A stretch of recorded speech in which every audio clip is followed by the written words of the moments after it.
Yeah, no, I mean, and it's funny, it does come from the first Evolve T, right? Epoch.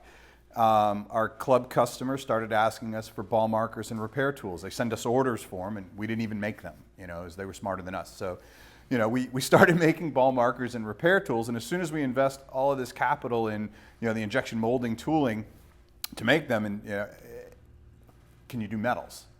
Okay, well, we can do metals, but one of the things that we talked about earlier is Evolve doesn't make a product unless it's better for the golfer, better for the golf course, and better for the environment, right? So it's really hard to make a ball marker exciting. So we started looking at things like upcycled metals and how do we do that? And then we had this idea of, well, what if we started taking like old Ping I2 irons and melting them down and doing like 3D printing to make these sand molds and then pour the metal into the cavity to make a repair tool out of an upcycled golf club. That's how we started going, and I showed you some of the stuff we had done with that, and it was really an intense process. I mean, it was a lot of fun. We had a blast doing the metal pours, but really not that scalable.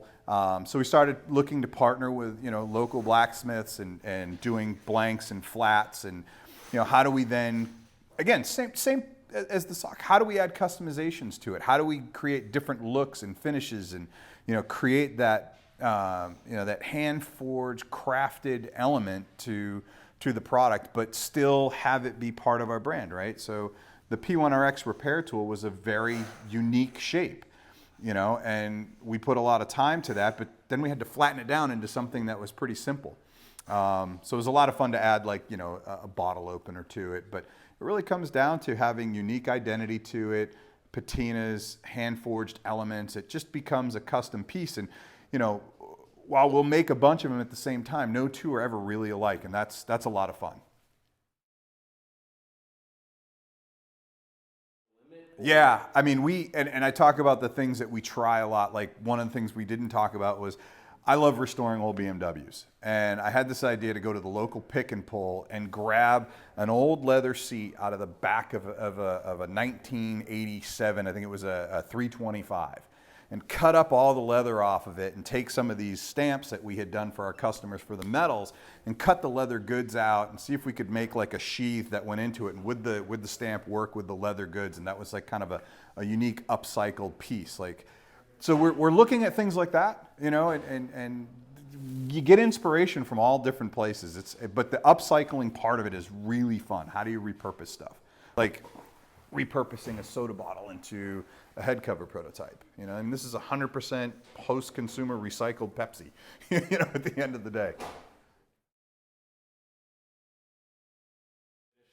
Sure can. So here we have hand-hammered hot-rolled steel. So we love this one because it gets kind of a smoked out look to it. We put a lot of hits in that. It's probably 120 beats per minute.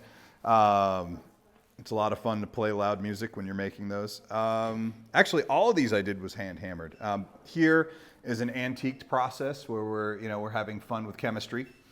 But yeah, everything from antique to polished, and we have some edge bevel looks, and we're working on some other stuff right now too that we think will be a lot of fun, like flame treated and some other elements. But the problem with flame treating is a lot of time it doesn't stay unless you wash it. So we're trying to come up with unique ways that we can create a patina or a finish that sticks with the golfer. Yeah, so there's a connection to it, right? So this is EC2. It's what we call the Evolve Creation Center. We basically said, let's create a makerspace. Let's put a 3D printer in here. Let's put robotic routers. Let's put UV printers.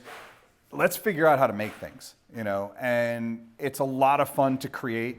I created the Epoch, I created the P1RX.